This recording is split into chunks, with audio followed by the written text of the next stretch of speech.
Okay, good morning. Good morning. How are you? I'm good. How are you? I'm great. Okay, my name is Aaliyah. I'll be speaking with Miss Candy Gray today, and I'll go ahead and read her resume. Candy Gray is a mother, grandmother, and she loves to cook and be a joy to others. And she also is a caregiver. She has a passion for kids, for her kids specifically, and she loves educating young people. Candy is from Milwaukee, Wisconsin. She attended Milwaukee High School of the Arts, studied nursing at the University of Wisconsin-Milwaukee, and she also studied human development and human services at the University of Phoenix. And lastly but not least, she is married to Henry Gray Sr. Miss Candy, is there anything that I missed or anything that you would like to share a little bit more about? No, you pretty much got it all. Okay. All right. Before we get started, how was your week? How was your week? So far, everything has been really smooth and just flowing easily and no headaches, no No stress at headaches. all this week. So far, so good. Okay. What about Yeah. this weekend? Do you have anything planned this weekend? No, just family time. Plan on spending a little time with my grandkids and probably take the young ones out trick or treating or something. But yeah, for the most part, we'll just probably be hanging out here at the house. It sounds like a fun weekend. So Yeah, I it's want to gonna be get, nice outside, so we'll yeah, see. the weather is actually great. This has been great Yes. this past week, so Hmm. I'm excited for the weekend too. I don't have too much planned, but we're gonna see. Kind of Yeah. open. All right. So I want to start with, I guess I'm gonna start with high school. Mhm. How was it to attend High School of the Arts? Um, What were your passions back then when you were younger? Basketball. I was really into sports because I'm very tall. Um, and we were kids, what they call the 6 month split. So I spent half my years here in Milwaukee and the other half in Illinois. So I was only at, well, it was called West Division at the time. And so I was there like 6 months out the year, part of the school year, and then the other part of the school year I was in Illinois. But going there, I met lifelong friends that we are still friends today. Um, it was a much different school than it is today because now with it being the School of the Arts, they, I guess, lean more toward um, theater or music or blending more of the arts in where we didn't have all of that when I was there. So Would you say it was more sports oriented back then? back then, yeah, I would Okay. say we were more geared up toward the sports, whether it was girls basketball, boys basketball, football, whatever. But yeah, so now it's more theatrical. I'll put it that Theatrical. way. Yeah. Okay. How So was that split? Like, how was that for you going back and forth as a kid from Illinois to Like, how did that in the work? beginning, um, we didn't like it. But then it started to grow on you. Um, it started to grow on you as we grew older, and begin to making those lifelong friends because where it was like, okay, well, we really can't be friends over here too long because I ain't gonna see you until next year or whatever. And you start to feel out of place. You know, the good thing, like when we came back to Milwaukee, is because it was more of a stable environment. It was like my dad owned the house here, so we didn't have to go to a different school. We could go right back to the same school we were at. Where when we were in Chicago, my mom, because of my stepdad's job, we might be living in Oak Creek for a year, but then in the next year or so, we might be living in Olympia Fields. You know what I'm saying? So it Mhm. was constantly switching jobs, depend on which company he was starting up. Because that's what he did. He would go start up companies, and then he'll go to the next company, and so on and so forth. So it was a lot of moving about. So yeah, it took a minute, but as I said, as you get older, you become accustomed. And then Yeah. once we were here, then it was like that's how we ended up here permanently because we were like, you know what, Mama, we just want to stay in Milwaukee. It's, you know, So yeah, we ended up here, and I ended up finally graduating from West. So yeah, So how do it's you okay. think that experience kind of like helped shape how you interact with people, like new environments and new people? Do you think it helped you in a way to where you could adapt easily, or do you think, how do you think it Because shaped? as my mom used to call me, her gypsy child, Mhm. because I love to travel and I love to go. And I don't have a problem. I can wake up tomorrow. Well, now, no, I'm gonna say now I'm more settled. But Okay. earlier years, it was like I literally would wake up and say, you know what, I'm moving to Kansas.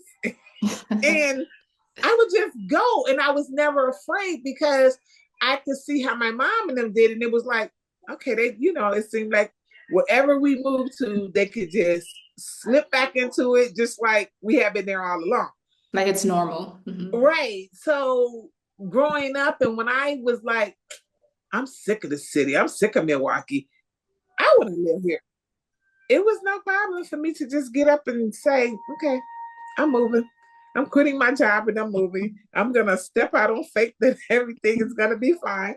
And by God's grace, we've never been homeless. I never had to go hungry. And wherever I went to, I could always find me a job. So, yeah, Amen to that. it works out. It So, did.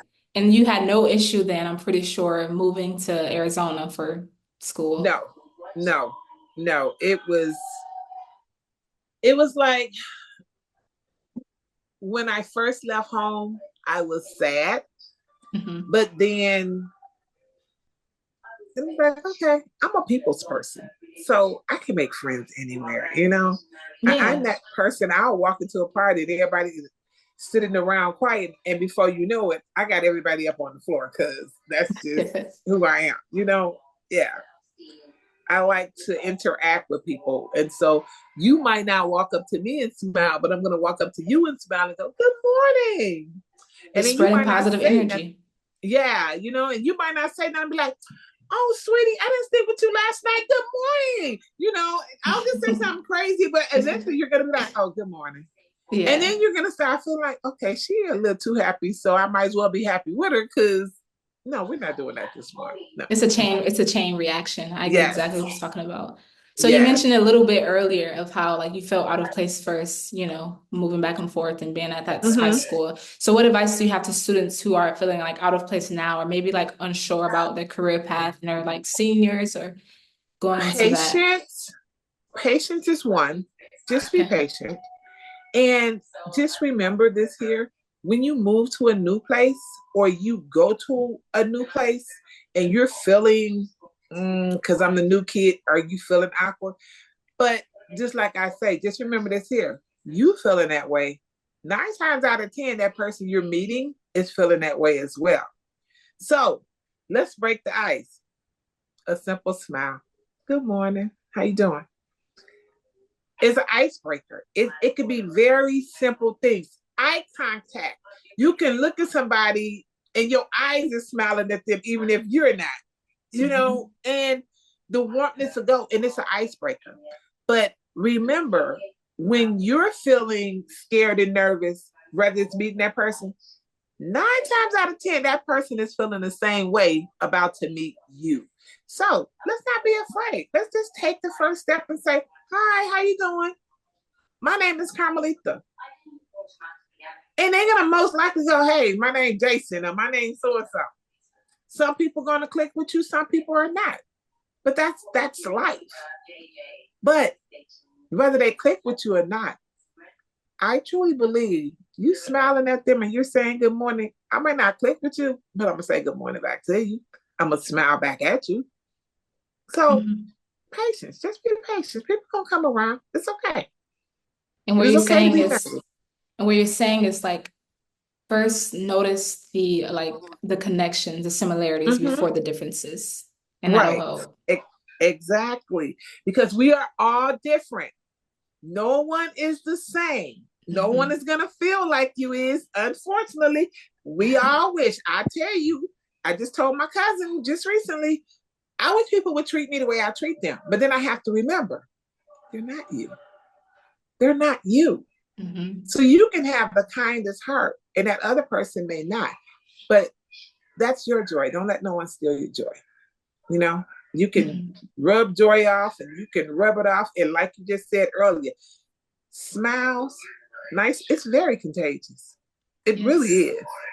I know we've all, especially young people, I try to tell my granddaughter all the time, if you notice, you can go in the store and that sales lady can be having a very bad day.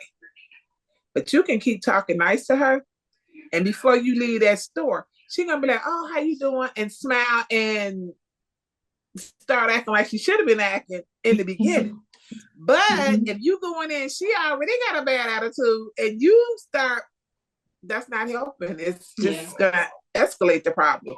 But just try being a little nice and watch and see how it spreads. And before you leave, they'll be like, "Oh, I'm sorry. You have a great day," or "You be nice," because mean people can't be mad at nice people. It just don't happen. It always seems to trickle down that somewhere or another, the ice is gonna break, and you'll come around to seeing like, okay, I'm mad, but I'm not even really mad at that person. So why am I taking it out on that person? Give it a chance. Give it a chance. It'll work. And where do you I think believe it. your kindness comes from? Like, do you have My any mom, memory of, oh, I was gonna ask a my family mom, member, your my mom. mom, my dad. It was like my mother used to always say, remember this here, half the people you hate don't even know you hate them, and the other half don't even care. So when you hating and being evil and angry, you only hurting yourself. Okay? Because I'm not gonna give you, and that's the next thing. You don't give nobody that kind of control over you. And that's what it is. It's a form of control. Because I'm mad at you. You don't care. I'm mad. You don't went on about your business. But I'm still sitting here pouting. Now, who is that really hurting? Me or you? Because you don't care. I'm the one. So I just learned, you know what? I don't have time to have wrinkles in my face. I don't have time to be stressed out. I have been happily married for 19, well, it'd be 19 years, but I've been with my husband 24 Wow. years. And Congratulations. it's like this here. As much as I love him, I'm not going to argue with you. Mhm. I'm not. It's like we can talk about it, but if you're so angry and you don't want to talk, that's fine. Go on over there, sit down. When you get ready to talk to me, you can talk to me. But respect goes a long way. I'm just not that person. It's like I love people, and you ain't gotta like love me, but I bet you before the day over, but you gonna like me a little bit. That's just my attitude. Okay, yeah. So your So, mom, she got you into caregiving also. um, my mom was a nurse. Yes. Okay. So I guess so. Yeah. I was just all even as a little kid. I'm the kid that if you fail, I was the one over there. Oh, you got an owie, and trying to help you clean it up. Yeah, I've always loved to help people. So as a nurse, it was my dream. And then my dad got cancer, and I lost my empathy, and I couldn't feel the way I was feeling about the job anymore. I had more passion for it, and so was like, I need to step away because I literally yelled at a patient. That was something I had never, ever, ever done. So for about a good 10 years, I did not want to work as a nurse, but I always found jobs where I was still working with people. And Mhm. then it was like, you know what? I want to go back to school. So then I went back to school for human services. It's like, just another form of working with people. And I get to still work with older people, handicapped people, mentally challenged. It was like, all right, we can do this here. And I would have still been doing it until I got sick. And so then the doctor was like, you have to stop. And okay, whatever. But I just found another way. So now I just be at the daycare volunteering with my cousin with the little baby. So I'm a Okay. people's person. Yeah. I think that was God put me on this earth to take care of somebody. So have been working since as a nurse since 87, Seven. 87, I want to say. And my dad died in 95 because he told us he had the cancer that April. and Hmm. he died that December. And it was like my dad, when I say girl dad, I Hmm. was definitely a girl's dad, okay? He was my world. I'm sorry. When my husband, I think that's why I'm married to my husband today, because he reminds me, I mean, literally almost looks like my dad, a Virgo like my dad. He just don't work, he just don't build stuff like my dad or fix stuff like my dad. But Yeah. everything else, all everything from the way he worked, the way his work ethic, the way he take care of his family, he just reminds me so much of my dad. And I think that was the biggest attraction to me with him. Mhm. And so when my dad got sick, it was like I couldn't do anything to help him, you know? Yeah. And I became angry. And I understand they say that's all the 5 stages of grief and all of this here, but I never had experienced anger like that.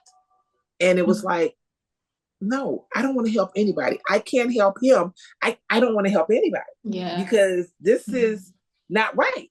How am I here helping you to get better? And I'm going home every day and watch my dad die, Mhm. and I was bitter. And David White, I would never forget his name.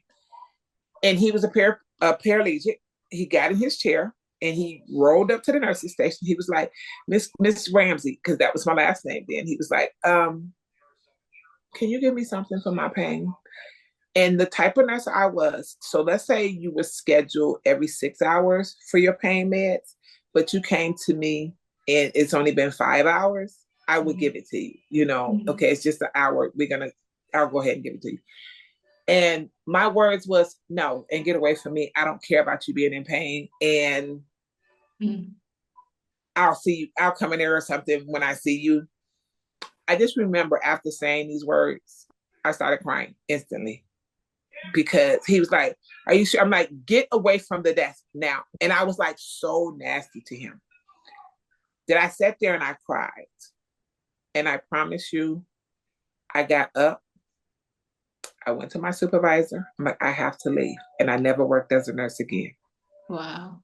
I literally quit that night. And it was like that one night changed my whole life because I knew I couldn't do it anymore. It's Yeah. like if you can't empathize with your patient, then that is a field you definitely do Don't not want to need be to in. be in. Well, you shouldn't be in there. You're sick. I mean, put yourself in that predicament. You're sick. Do you really want me being there being nasty to you or Mhm. showing you empathy? I mean, I can't sympathize with you because I'm not feeling what you're feeling, but I can't empathize with you. And I don't have that for you because I don't Yeah. care.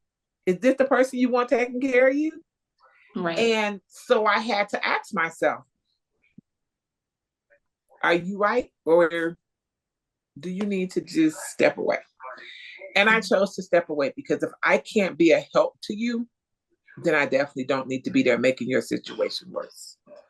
And I mean, I have been a patient in the hospital and a nurse will come in with a bad attitude or nasty. And I'll be like, look, if you don't want to take care of me, just leave. But what you're not going to do is come here and talk to me any kind of way or treat me any kind of way because I'm already sick and don't want to be here. I don't need you adding to that. You need to be as nice as possible to any patient you encounter. It's like, sweetie, I know you're sick, but let's try to do this here so I can try to make your day just a little bit better. And I found myself that I couldn't do that anymore. So, like I said, instead of hurting, then it was just time to walk away. So that's what I chose to do. But after a while, I missed it and I wanted to go back. But the biggest mistake I made was I did not keep my license up. Mhm. So they were like, you got to take your pre-reps on again, and then you got to go do the state boards again. I'm like, I'm not doing all of this. So then I wanted to go back to school because, like I said, I really, truly love helping people. Mhm. So I was married to my husband at the time, and I'm like, I want to go back to school. And he's like, if that's what you want to do, do it. So I just opted to go back and just choose a different field. So That's how I ended up doing social work. But it's like I love it. Like I said, I'm a people's person, and I truly believe that's what God put me on this earth to do is to help people. So can't miss my calling, right? You can't. Okay. Okay. Couple more questions. Okay. Okay, so although you said you stopped nursing for a bit, you were still Mm-hmm. grieving and you were still caring for others like your family, your husband. Mm-hmm. So how did you manage that? Like how did you manage to also take care of yourself while, grieving in the process? My faith, because I was so angry with God, and you know, as a Christian, you don't think you can get angry with God, but God know you're human. So Mhm. I was angry with God because I'm like, you took something from me. And my mentality wasn't like, you took your child home. You just took back what was yours. You took my dad, Yeah. and I was so angry. And my pastor at the time, he was like, sister, you need to pray. But I don't want to pray. I don't Mhm. want to talk to God. I don't want to do anything. I don't want to come to church. I don't want to do anything. And one day I was in my car, and my dad used to say, when you call, hey, would be like, I would call, be like, hey, oh man, what's going on? And he would be like, oh, I'm just kicking it. That was his word. And I was driving my car, and I think what it was, I didn't grieve the way I should have. I never really cried and got it out the way I should have. It was like I just kept trying to suppress it in. So I was driving, and something on the radio came, and the man was like, oh, I'm just kicking it. Mhm. And it like triggered it. I remember just slamming on my brakes, and I was beating on my steering wheel. And I mean, I was crying like someone had just beat me, okay? And the police pulled up. He's like, ma'am, are you okay? And I'm like, no, my daddy died. And the way I was carrying on, I guess he Wow. thought my dad had just died. Hmm. And he was like, I am so sorry. He's like, can you get out your car? And he helped me out my car. He moved my car over to the side because I literally just stopped in the middle of the street. Wow. And he was like just talking to me, and he was like, when did your dad die? And then I think the man thought I was crazy because I was like, he died last year. But this cop did the strangest thing. He just grabbed me and hugged me. And Wow. he was like, it just hit you. Hmm. And I'm like, no. He was like, yeah, it just hit you. And then after that, it was like everything just lifted. I was able to just pray and accept the fact, okay, he's gone. But to be absent from here is to be present with God. And my dad loved the Lord so much. I used to always say, well, if my daddy ain't in heaven, ain't no heaven, because I know that's what he went to. And I could finally accept that. And Hmm. so now it's been 27 years Wow. or 28 years. Wait a minute. 95. No, this year be 29 years. Yeah. Because 2025 would be 30 years. Yeah. So 29 years. I still get sad on the 18th of December, but I don't wallow in it anymore. Hmm. I can sit back and I can go out to Arlington Cemetery. We can't put wreaths and stuff out there because it's the military cemetery, but I go out there and I sit there and I have a conversation, and this has been going on for 29 years now. On his Yep. birthday, Veterans Day, Christmas, Father's Day, I go to the cemetery and I sit there and I have my conversation with Felix, and me and Daddy all right, and I was able to move on. It was a process. It was a process. Like I said, that is a feeling I never thought I could feel until that. And by the grace of God, my mom is still here because I said after my dad, I'm not going to anymore. I would never go to another funeral, especially my mama's funeral, because that is literally my best friend. Um, sorry. Oh, no, you're fine. Um, that is literally my best friend. So I just don't want to have to process that, even though I know it's going to happen. But yeah, it was hard. What do you think is something you learned about yourself in the process? What, say that again? What is something that you think you've learned about yourself in that process? That I'm stronger than I thought. I think that is the biggest takeaway from that, is because I thought that would break me. Mm-hmm. I mean, because there was, during that first year, there was times I couldn't get out my bed. There was times I didn't want to eat. I had both my sons, and I wasn't a good mother. Not like abusing them or not, never that, but giving them the quality time that they needed. It was like I checked out, but it didn't break me. It made me a stronger person. It really did, because I do know, even though I said something happened to my mom, I don't think I'm going to go through this, because I know how hard it would be. But what I do know is, with my faith, and I know God's got me, I know I'll be all right. That I could survive anything. If I survive my dad gone, there's nothing in this world that scares me anymore. There's nothing in this world I don't think I can do, because not speaking into existence, Lord, keep my babies covered with the blood of Jesus. Um, I think shy of me losing one of my children or my grandchildren, I think I can survive anything. Wow. I truly do. I don't have that fear anymore. So I don't know if you have both your parents, and I pray you do, Mm-hmm. but that is a feeling I would not wish on my worst enemy. I Mm-hmm. I just wouldn't. So after surviving that, I just made me a stronger person. That's the most I can say. I don't think there's nothing I can't do or get over. So yeah, it's there. It'll always be there, but I do know now how to deal with it. I don't have to cry or whatever, because one, the one thing that makes me smile all the time, I'll just sit back and go, what, people say, what would Jesus do? And I'll go, what would Felix do? Because see, my daddy was a jokester. He liked telling jokes, or as we used to say, he liked telling them lies, because he gonna have you cracking up.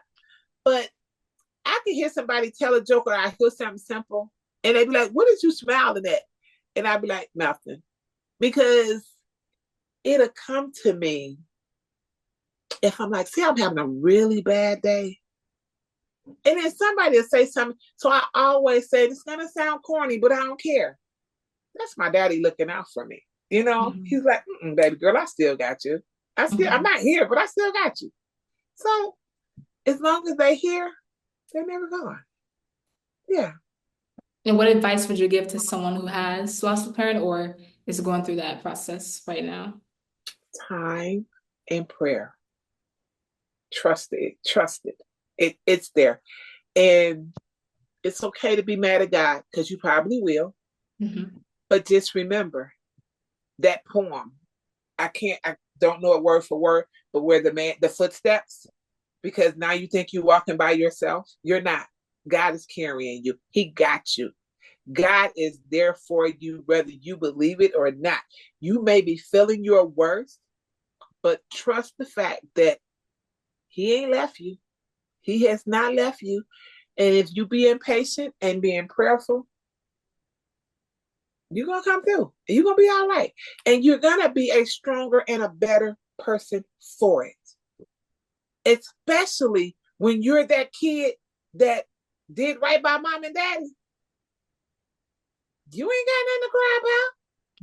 And that's what my sister and them used to tell me all the time. Girl, what is you crying for? You was the one getting off from work, third shift, going over here sitting with daddy. What is you? Okay, but now I can't go do that. Yeah. That's the difference. But so I would tell anybody, lean on the Lord. Lean on, if you got siblings, lean on them, because they going through the same thing you're going through. Yeah. Um, Yeah. and you may not see it, because I know I didn't see it. And that's their daddy too. Not their stepdaddy, that was their daddy too. But I don't care. We will argue. And I'd be like, I'm telling my daddy. And my sister go, well, he's my daddy too. Okay. But I'm telling my daddy. I don't care about him being your daddy. He's my daddy. So lean on your siblings, because believe it or not, you guys need each other, whether you know it or you can see it. As long as you got God and you got each other, you'll come through it.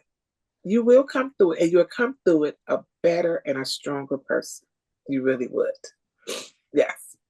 Thank you. Do you have any last piece of advice for For the young anything? people or for Yeah, anyone? for anyone, but specifically, I know you said you had a passion for educating young people, so I'm gonna steer it in that direction. Growth. I would love for the young people to know today, listen to your elders. You don't need a book. Anything you need to know, if you got a grandma, a great grandma in some cases, they may seem like they don't know what they're talking about, but believe me, everything you need to know, everything that you're about to go through in life, they're your encyclopedia. They have everything you need to know, whether it's dating, whether it's paying a bill, whether it's life in general about what's going on here on in these streets, because believe it or not, it is the same thing that we went through. The only difference is it is a different year, and you guys are doing it the same thing, but almost like in reverse, but it's the exact same thing we did. My grandson just recently said to me, Nana, you 60? You used to do that? Yeah, baby. This is not new. Y'all act like we just got here and don't know anything. My advice would be, find you an old person and sit and talk to them and watch how they change your life, because you will be surprised of all the knowledge that is sitting right on your couch. And you ain't even got to go to school to get it. It is there for you. Okay. If you voting or you haven't voted, remember this here. There was a lot of strange fruit hanging so that you can have this vote. And I don't know if you young people know what strange fruit is, but that was when they were hanging us so that we couldn't vote. Okay. Do not slap your parents or grandparents in their face, because they fought for this struggle for you. Okay. Everything you got out here, somebody died or got beaten for you to have. Remember that. It didn't come easily. But that's about it. Thank you so much. Yes. I really enjoyed talking to you. Yes. And you have a great rest of your day. You do too. Thank Thank you. you.